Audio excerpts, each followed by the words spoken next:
ನಾನು ವೀರನಗೌಡ. ಒಂದು ವೇಳೆ ಮೀಡಿಯಾ ಬ್ರೇಕಿಂಗ್ ನ್ಯೂಸ್ ಅಂದ್ರೆ ಪದೇ ಪದೇ ಕಂಟಿನ್ಯೂಸ್ ಆಗಿ ಮೀಡಿಯಾ ಬ್ರೇಕಿಂಗ್ ನ್ಯೂಸ್ಗಳು ಬರ್ತಾನೇ ಇವೆ. ಆದ್ರೆ ಮೀಡಿಯಾಗಳು ಯಾರು ಕೂಡ ಈ ವಿಚಾರವನ್ನ ಹಾಕ್ತಾನೇ ಇಲ್ಲ. ಯಾಕೆ ಅಂತ ಗೊತ್ತಾಗ್ತಾ ಇಲ್ಲ. ಏನು ಒಂದು ಸಿಂಗಲ್ ಸ್ಟ್ಯಾಂಡ್ ಆಗಿ ಒನ್ ವೇ ಆಗಿ ಇವರು ಎಲ್ಲ ಮಾಧ್ಯಮಗಳು ನಿಂತಿದ್ದಾರಾ ಎನ್ನುವಂಥದ್ದು ನಮಗೆ ಅನುಮಾನ ಬರ್ತಾ ಇರತಕ್ಕಂಥದ್ದು. ಮಾಧ್ಯಮಗಳು ಒಂದು ರಾಷ್ಟ್ರೀಯ ಪಕ್ಷದ ಏಜೆಂಟ್ ಆಗಿ ಕೆಲಸವನ್ನ ಮಾಡಬಾರ್ದು, ವರ್ತನೆಯನ್ನ ಮಾಡಬಾರ್ದು ಅಂತ ಹೇಳಿ ಹೇಳ್ತಾ ಇದ್ದೀನಿ. ಈಗ ಏನು ಅಂತಂದ್ರೆ ಒಂದು ಮೀಡಿಯಾ ಬ್ರೇಕಿಂಗ್ ನ್ಯೂಸ್ ಏನು ಅಂತಂದ್ರೆ, ರಿಪಬ್ಲಿಕ್ ಕನ್ನಡದ ಸಂಪಾದಕಿ ಆಗಿರ್ತಕ್ಕಂತಹ ಶೋಭಾ ಮಳವಳ್ಳಿ ಅವರು ಹೊರಗಡೆ ಅಂದ್ರೆ ಚಾನಲ್ ಇಂದ ಹೊರಗಡೆ ಬಂದಿದ್ದಾರೆ ಎನ್ನುವಂತಹದ್ದು. ಅವರೇ ಕಿತ್ತಾಕಿದ್ರು ಅಥವಾ ಇವರೇ ಹೊರಗಡೆ ಬಂದ್ರು ಅನ್ನುವಂತಹದ್ದು ಅದು ಗುಟ್ಟಾಗಿರ್ತಕ್ಕಂತಹ ವಿಷಯ. ಬಟ್ ಅವರು ಒಂದು ಹಂಚ್ಕೊಳ್ತಾರೆ. ಏನಂತ ಹಂಚ್ಕೊಳ್ತಾರೆ ಅಂತಂದ್ರೆ, ಈ TRPಗೋಸ್ಕರಗಿನ ನಾನು ಮಾಡಿದ್ದು ಅಂತೇಳಿ ವಾಲ್ನಲ್ಲಿ ಹೇಳ್ತಾರೆ.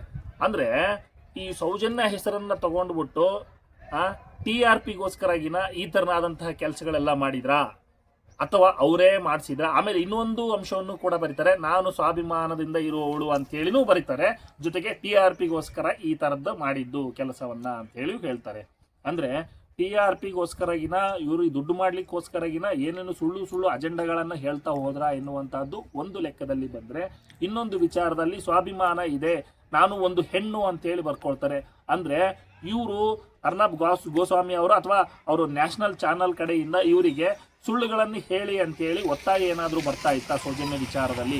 ಹಾಗಾಗಿ ಇವರು ಏನಾದರೂ ನಾನು ಒಂದು ಹೆಣ್ಣು, ನನಗೂ ಕೂಡ ಸ್ವಾಭಿಮಾನ ಇದೆ ಅಂತೇಳಿ ಇವರು ವಾಲಲ್ಲಿ ಬರ್ಕೊಂಡ್ರ ಎನ್ನುವಂಥದ್ದು. ಅದೇನೇ ಆಗಿರಬಹುದು, ಈ ತರನಾದಂತಹ ಕೆಲಸಗಳನ್ನು ಯಾರು ಕೂಡ ಮಾಡಬಾರ್ದು. ಈ ಒಂದು ಇವರು ತಪ್ಪು ಮಾಡಿದ್ರೆ ಅಥವಾ ಇನ್ನೊಂದು ಚಾನ್ಸನ್ನು ಇವರಿಗೆ ಶೋಭಾ ಮಳವಳ್ಳಿ ಅವರಿಗೆ ಕೊಡಬೇಕಾಗಿತ್ತು ಎನ್ನುವಂಥದ್ದು ಕೆಲವೊಂದು ಕಡೆ ಕೇಳಿ ಬರ್ತಾ ಇದೆ. ಆದರೆ ಈ ಶೋಭಾ ಮಳವಳ್ಳಿ ಅವರು ಮುಂಚೆಯಿಂದನೂ ಕೂಡ ಅಂದ್ರೆ 18 ವರ್ಷ ಸುವರ್ಣ ವಾಹಿನಿಯಲ್ಲಿ ಕೆಲಸ ಮಾಡಿರ್ತಕ್ಕಂಥವ್ರು. ಇವರು ರಿಪಬ್ಲಿಕ್ ಕನ್ನಡದಲ್ಲಿ ನ್ಯಾಷನಲ್ ಚಾನಲ್ ಅಲ್ಲಿ ಬಂದಾಗ ನಾವೆಲ್ಲರೂ ಕೂಡ ಖುಷಿ ಪಟ್ಟಿದ್ವಿ ಈ ಒಂದು ವಿಷಯವನ್ನ ಕೇಳಿ. ಯಾಕೆ ಅಂತಂದ್ರೆ, ಒಂದು ನ್ಯಾಷನಲ್ ಚಾನಲ್ ಅಲ್ಲಿ ಒಂದು ಹೆಣ್ಣು ಮಗಳು ಸಂಪಾದಕಿಯವರು ಆಗಿದ್ದಾರೆ ಅಂತಂದ್ರೆ, ಒಂದು ಕಡೆ ಗ್ಯಾರಂಟಿ ನ್ಯೂಸ್ ರಾಧಕ್ಕ, ಇನ್ನೊಂದು ಕಡೆ ರಿಪಬ್ಲಿಕ್ ಕನ್ನಡದ ಶೋಭಕ್ಕ ಅಂತೇಳಿ ನಾವು ಎರಡು ಹೆಣ್ಣು ಮಕ್ಕಳು ಒಂದು ಚಾನಲ್ ಅಲ್ಲಿ ಸಂಪಾದಕಿಯರಾಗಿದ್ದಾರೆ ಅಂತೇಳಿ ಖುಷಿ ಪಟ್ಟಿದ್ವಿ. ಆದ್ರೆ ಮುಂಚೆ ಜಯಪ್ರಕಾಶ್ ಶೆಟ್ಟರು ಸುವರ್ಣ ವಾಹಿನಿಯಿಂದ ರಿಪಬ್ಲಿಕ್ ಕನ್ನಡಕ್ಕೆ ಬರ್ತಾರೆ. ಆ ರಿಪಬ್ಲಿಕ್ ಕನ್ನಡಕ್ಕೆ ಬಂದಾದ ನಂತರ ಜಯಪ್ರಕಾಶ್ ಶೆಟ್ಟರ್ನು ಕೂಡ ಅವರು ಕೂಡ ಹೋಗ್ತಾರೆ ಚಾನಲ್ ಅನ್ನ ಬಿಟ್ಟು. ತದನಂತರವಾಗಿ ಸುವರ್ಣ ವಾಹಿನಿಯಿಂದ ಅರ್ನಬ್ ಗೋಸ್ವಾಮಿ ಅವರು ಎಷ್ಟು ವೇಗವಾಗಿ ರಿಪಬ್ಲಿಕ್ ಕನ್ನಡಕ್ಕೆ ಕರೆಸ್ಕೊಳ್ತಾರೋ ಅಷ್ಟೇ ವೇಗವಾಗಿ ಅವರನ್ನ ಹೊರಗಡೆ ಕಳಿಸ್ತಕ್ಕಂತಹ ಕೆಲಸವನ್ನು ಕೂಡ ಮಾಡ್ತಾರೆ. ಅಂದ್ರೆ ಜಯಪ್ರಕಾಶ್ ಶೆಟ್ಟರು ಮಾಡೋದಕ್ಕಿಂತ ಅಧ್ವಾನವಾಗಿ TRP ರೇಟ್ ನೋಡಿ ಪೂರ್ತಿ ಇಳಿದು ಹೋಗ್ಬಿಟ್ಟಿದೆ. ಆ ಚಾನಲ್ ಅಂದ್ರೆ ಮಾಧ್ಯಮಗಳು ಯಾವ ಕೆಲಸಗಳನ್ನ ಮಾಡಬಾರ್ದು, ಯಾವುದನ್ನ ಬಿತ್ತರಿಸಬಾರ್ದು, ಅವೆಲ್ಲವನ್ನು ಬಿತ್ತರಿಸ್ತಕ್ಕಂತಹ ಕೆಲಸ ಮಾಡಿದ್ದು ರಿಪಬ್ಲಿಕ್ ಕನ್ನಡ. ಹಾಗಾಗಿ ಹಲವಾರು ಜನ ಈ ಶೋಭಾ ಮಳವಳ್ಳಿ ಅವರಾಗಿರ್ಬೋದು, ಆಮೇಲೆ ತದನಂತರ ಪವರ್ TV ರಾಕೇಶ್ ಶೆಟ್ಟರು ಅವ್ರನ್ನು ಕೂಡ ನೋಡಿದ್ದೀರಿ. ಅವ್ರದ್ದಾಗಿರ್ಬೋದು ವಿಷಯಗಳನ್ನು ನೋಡಿದಾಗ ಸೌಜನ್ಯಳ ಶಾಪ ಅಂತಾನೆ ಕಮೆಂಟ್ಗಳು ಹಾಕ್ತಾ ಇದ್ದಾರೆ. ನೂರಾರು ಅಲ್ಲ, ಸಾವಿರಾರು ಕಾಮೆಂಟ್ಗಳು ಬರ್ತಾ ಇರತಕ್ಕಂಥದ್ದು ಸೌಜನ್ಯಳ ಶಾಪ ಅಂತೇಳಿನೇ ಬರ್ತಾ ಇದೆ. ನಮಗೂ ಒಂದ್ ಕಡೆ ನೋಡಿದ್ರೆ ಇದು ನಿಜ ಅಂತ ಅನಿಸ್ಲಿಕ್ಕೆ ಸ್ಟಾರ್ಟ್ ಆಗಿದೆ. ಯಾಕಂತಂದ್ರೆ ಚಾಮುಂಡೇಶ್ವರಿ ತಾಯಿಗೆ ಉಪವಾಸ ಇದ್ದಂತಹ ಹುಡುಗಿ ಸೌಜನ್ಯ ಎನ್ನುವಂತಹ ಹೆಣ್ಣು ಮಗಳು. ಅದಾದ ನಂತರ ನಿಜವಾಗಿಯೂ ಅವರ ಮನೆ ದೇವರು ಕೂಡ ಚಾಮುಂಡೇಶ್ವರಿ ತಾಯಿನೇ. ಅವರು ಪ್ರಕೃತಿಯನ್ನು ಕೂಡ ಅವರು ಆರಾಧಿಸ್ತಕ್ಕಂಥವ್ರು. ಅಂತಹ ಪ್ರಕೃತಿಯ ಮಗ್ಗಲಲ್ಲಿ ಬೆಳೆದಿರ್ತಕ್ಕಂತಹ ಹುಡುಗಿ ಅದು.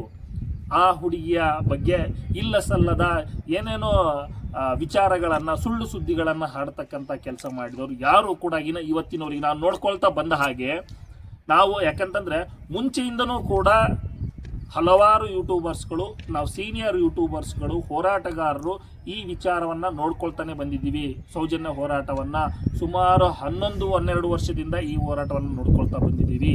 ಅದನ್ನ ನೋಡ್ತಾ ಹೋದ್ರೆ ಈ ಪವರ್ TV ರಾಕೇಶ್ ಶೆಟ್ಟಿ ಈತ ಯಾವುದು ಕಾರ್ಕಳದಲ್ಲಿ ನಿಂತ್ಕೊಂಡು ಕಾಮಾಟಿಪುರದ ಕಾಮಾಕ್ಷಿ ಅಂತ ಹೇಳ್ದ, ಈತನದು ಸ್ಥಿತಿ ನೋಡಿದ್ರ, ಹೆಣ್ಮಕ್ಳು ಚಪ್ಲಿಲೆ ಹೊಡೆದ್ರು, ಅದಾದ ನಂತರ ಈಗ ಜೈಲು ಶಿಕ್ಷೆ ವಿಧಿಸ್ತು, ಆದ್ರೆ ಇನ್ನ ಅರೆಸ್ಟ್ ಆಗಿಲ್ಲ, ಇನ್ನ ಬೇರೆ ಬೇರೆ ಕೇಸ್ಗಳು ಕೂಡ ಇನ್ನ ಬಾಕಿ ಇವೆ, ಅರೆಸ್ಟ್ ಆಗ್ತಾರೆ ಎನ್ನುವಂಥದ್ದು. ಇನ್ನು ಪವರ್ ಟಿವಿಯಲ್ಲಿ ಚಂದನ್ ಶರ್ಮಾ ಅಂತೇಳಿ ಅವರು ಕೂಡ ಇದ್ರು, ಅವರು ಕೂಡ ಒಂದಿಷ್ಟು ಸೌಜನ್ಯ, ಕ್ಷಮಿಸು ಸೌಜನ್ಯ ಅಂತೇಳಿ ಅವರು ಕೂಡ ಅಕೌಂಟ್ ಮಾಡಿದ್ರು. ಅವರು ಯಾಕೆ ಹೊರಗಡೆ ಹೋದ್ರು ನನಗೆ ಗೊತ್ತಾಗ್ಲಿಲ್ಲ, ಅಂದ್ರೆ ಇವರೇ ತೆಗೆದು ಹಾಕಿದ್ರು ಏನು ಅನ್ನುವಂಥದ್ದು ಗೊತ್ತಾಗ್ಲಿಲ್ಲ. ಅವರು ಕೂಡ ಹೊರಗಡೆ ಹೋದ್ರು. ತದನಂತರವಾಗಿ BTVಯಲ್ಲಿ 2 FIR ಹೋದ ತಿಂಗಳು, ಇದು ಮೀಡಿಯಾದಲ್ಲಿ ಬರಲೇ ಇಲ್ಲ. BTV ಮೇಲೆ 2 FIR ಆಗಿರ್ತಕ್ಕಂಥದ್ದು, ಒಂದು ಕೇಸು 1 ತಿಂಗಳ ಆಚೆಗೆ ಆಗಿರ್ತಕ್ಕಂಥದ್ದು, ಇನ್ನೊಂದು 15 ದಿವಸ 20 ದಿವಸದ ಕೆಳಗಡೆ ಇನ್ನೊಂದು ಕೇಸ್ ಆಗಿರ್ತಕ್ಕಂಥದ್ದು.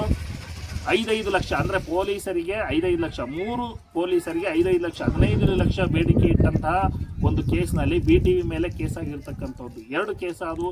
ಇದು ಯಾವುದು ಕೂಡ ಮಾಧ್ಯಮಗಳಲ್ಲಿ ಬ್ರೇಕಿಂಗ್ ನ್ಯೂಸ್ ಬರಲೇ ಇಲ್ಲ ಎನ್ನುವಂಥದ್ದು. ತದನಂತರವಾಗಿ ಇನ್ನು ರಿಪಬ್ಲಿಕ್ ಕನ್ನಡದಲ್ಲಿ ಶೋಭಾ ಮಳವಳ್ಳಿ ಅವರು ಔಟ್ ಆಗಿರ್ತಕ್ಕಂಥದ್ದು. ಅದೇ ರಿಪಬ್ಲಿಕ್ ಕನ್ನಡ ವಾಹಿನಿಯ ಜಯಪ್ರಕಾಶ್ ಶೆಟ್ಟಿ ಕೂಡ ಅವರು ಕೂಡ ಹೊರಗಡೆ ಹೋಗಿರ್ತಕ್ಕಂಥದ್ದು. ಇನ್ನು ಸುವರ್ಣ ನ್ಯೂಸ್ ಅಜಿತ್ ಜೈನ್ ಅವ್ರದ್ದು ಕೂಡ ಚೇರ್ ಅಲ್ಲಾಡ್ತಾ ಇದೆ ಎನ್ನುವಂತಹ ಸುದ್ದಿ, ಹೊರಗಡೆ ಸುದ್ದಿ ಬರ್ತಾ ಇದೆ, ಇನ್ನ ಕನ್ಫರ್ಮ್ ಆಗಿಲ್ಲ. ಅವರು ಕೂಡ ಇದರಿಂದ ಹೊರ ಹೋಗ್ತಾರೆ, ಅದಕ್ಕೆ ಕಳಿಸ್ತಾರೆ, ಮತ್ತು ಇವರು ಒಂದು ರಾಜಕೀಯ ಪಕ್ಷಕ್ಕೆ ಇವರು ಸೇರ್ಕೊಳ್ತಾರೆ ಅನ್ನುವಂತಹ ವಿಷಯ ಕೂಡ ಹರಡ್ತಾ ಇದೆ. ಇವರು ಇನ್ನು ಅಂಕಣಕಾರರು, ನಾನು ಅಂಕಣ ಬರಿತೀನಿ, ನಾನು ವಿಶ್ವೇಶ್ವರ ಭಟ್ಟ ನಾನು ಶಿಷ್ಯ ಅಂತೇಳಿ ಅಂಕಣವನ್ನೇ ಬರೋದು, ಒಂದು ರಾಜ್ಯೋತ್ಸವ ಪ್ರಶಸ್ತಿ ತೆಗೆದುಕೊಂಡಿರ್ತಕ್ಕಂತಹ ಇವರು ಯಾರು MP ಸಂಸದಾಗಿರ್ತಕ್ಕಂತಹ ಇವರು ಮೈಸೂರು MP, ಅವರು ಕೂಡ ರಾಜ್ಯೋತ್ಸವ ಪ್ರಶಸ್ತಿ ತಗೊಂಡು ಅವರು ಕೂಡ BJP ನಿಂತ್ಕೊಂಡ್ರು.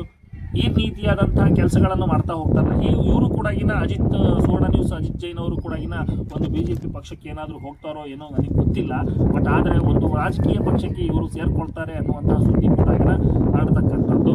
ಇನ್ನು ನೋಡ್ತಾ ಹೋದರೆ ಸುವರ್ಣ TV ಅವರು ಥ್ರೆಡ್ ಬೇರ್ ಇನ್ವೆಸ್ಟಿಗೇಷನ್ ಮಾಡ್ತೀನಿ ಅಂತ ಹೇಳಿ ಸೌಜನ್ಯ ಹೆಸರು ಹಿಡ್ಕೊಂಡು, ಯಾವಾಗ ಸೌಜನ್ಯ ಹೆಸರು ಎತ್ತಿ ಇವರು ದುಡ್ಡು ಮಾಡ್ಕೊಳ್ಳಿಕ್ಕೆ ಹೋದ್ರು, ಇವರು ಇಲ್ಲ ಸಲ್ಲದ ವಿಚಾರಗಳನ್ನು ಹೇಳ್ತಾ ಹೋದ್ರು, ಹೋರಾಟಗಾರರಿಗೆ ವಿರುದ್ಧವಾಗಿ ಯಾವಾಗ ಹೋದ್ರು ಇವರು ನಾನು ಗಟ್ಟಿಯಾಗಿ ನಿಲ್ತೀನಿ ಅಂತೇಳಿ ಸುಳ್ಳು ಪ್ರಚಾರ ಯಾರು ಮಾಡಿದ್ರು, ಈ ಸುವರ್ಣ ನ್ಯೂಸ್ ಅಜಿತ್ ಜೈನ್ ಅವರಿಗೆ ನಿಲ್ಲಕ್ಕಾಗಲಿಲ್ಲ. ರೋಡ್ ಮೇಲೆ ನಿಲ್ಲಕ್ಕಲ್ಲ, ಕೂತ್ಕೊಳ್ಳಿಕ್ಕೆ ಕೂಡ ಆಗಲಿಲ್ಲ.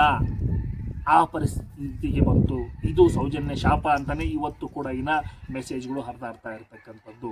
ಇನ್ನು DKಶಿ ಅವರು ಮುಖ್ಯಮಂತ್ರಿ ಆದ್ರ, ಸಂಕ್ರಾಂತಿ ಆಯಿತು, ಮುಖ್ಯಮಂತ್ರಿ ಆದ್ರ, ಸ್ವತಃ ಸಾಕ್ಷಾತ್ ಚಾಮುಂಡೇಶ್ವರಿ ಉಪವಾಸ ಇದ್ದಂತಹ ಸೌಜನ್ಯ ತಾಯಿಯೇ ಅವ್ರ ಹತ್ರ ಬಂದು ದೂರು ಹೇಳಿದಾಗ ಅವ್ರನ್ನ ಒಂದು ಕೂತ್ಕೊಳ್ಳಿಕ್ಕೂ ಕೂಡ ಬಿಡಲಿಲ್ಲ, ಹೊರಗಡೆ ಕಳಿಸಿದ್ರಲ್ವ ನೀವು.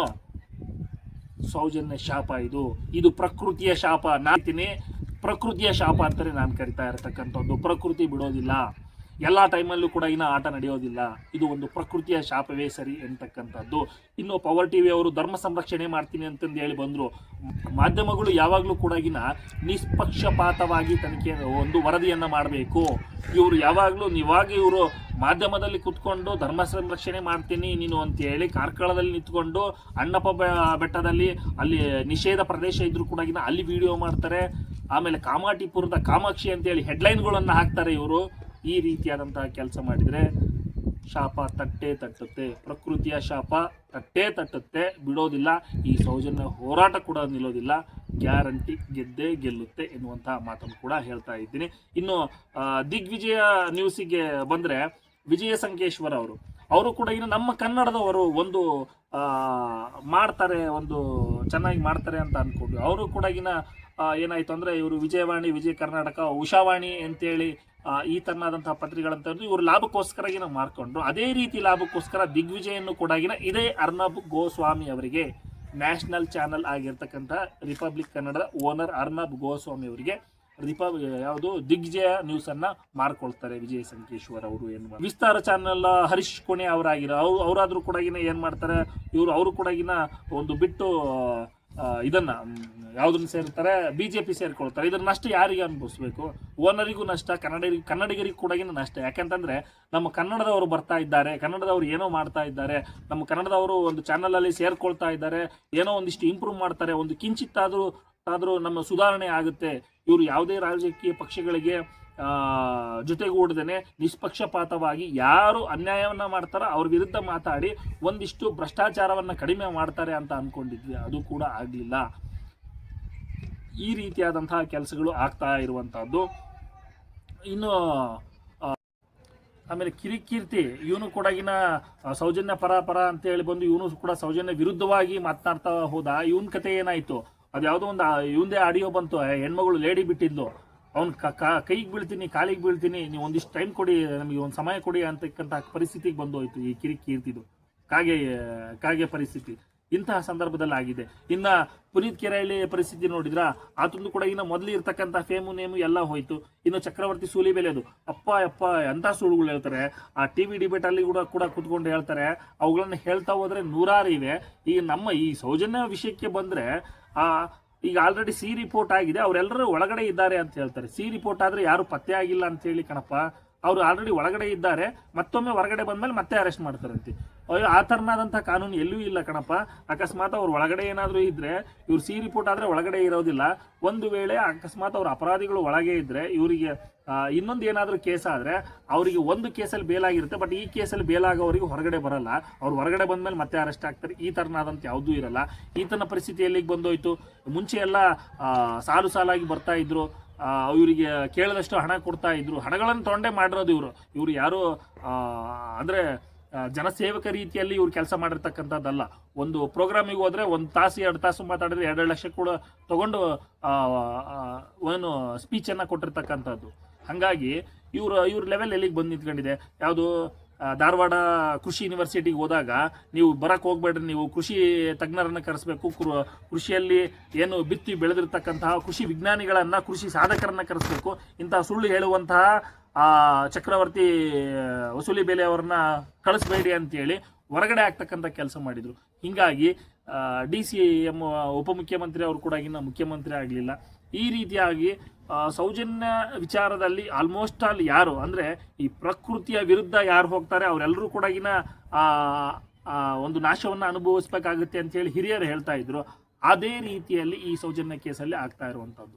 ಹಾಗಾಗಿ ಬಂಧುಗಳೇ, ನಿಷ್ಪಕ್ಷವಾದಂತಹ ವರದಿ ಮಾಡಬೇಕು. ಯಾಕಂತಂದ್ರೆ ಇವತ್ತು ನೋಡಿ ಯೂಟ್ಯೂಬರ್ಗಳು ಎಲ್ಲ ಒಂದು ನಿಷ್ಪಕ್ಷಪಾತವಾಗಿ ವರದಿಯನ್ನು ಮಾಡ್ತಾ ಇದ್ದಾರೆ.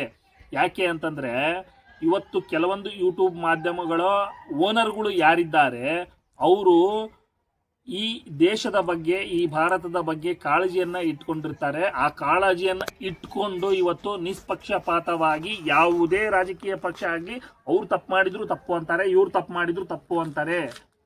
ಧೈರ್ಯವಾಗಿ ಯಾವುದೇ ಗುಂಪಲ್ಲಿಲ್ದೇನೆ ಅಥವಾ ಗುಂಪಲ್ಲಿದ್ರೂ ಕೂಡ ಹೊರಗಡೆ ಎದ್ದು ಬಂದು, ಗುಂಪಲ್ಲಿದ್ರೂ ಹೊರಗಡೆ ಬಂದು ನಿಷ್ಪಕ್ಷವಾಗಿ ಇದು ತಪ್ಪು ಅಂತೇಳಿ ಮಾತನಾಡ್ತಾ ಇದ್ದಾರೆ. ಇಂಥವರಿಂದ ಇವತ್ತು ಒಂದಿಷ್ಟು ಸುಧಾರಣೆ ಆಗ್ತಾ ಇದೆ. ಇಂಥವರಿಂದ ಒಂದಿಷ್ಟು ಜನರಿಗೆ ತಿಳುವಳಿಕೆ ಅನ್ನುವಂಥದ್ದು ಮೂಡ್ತಾ ಇದೆ.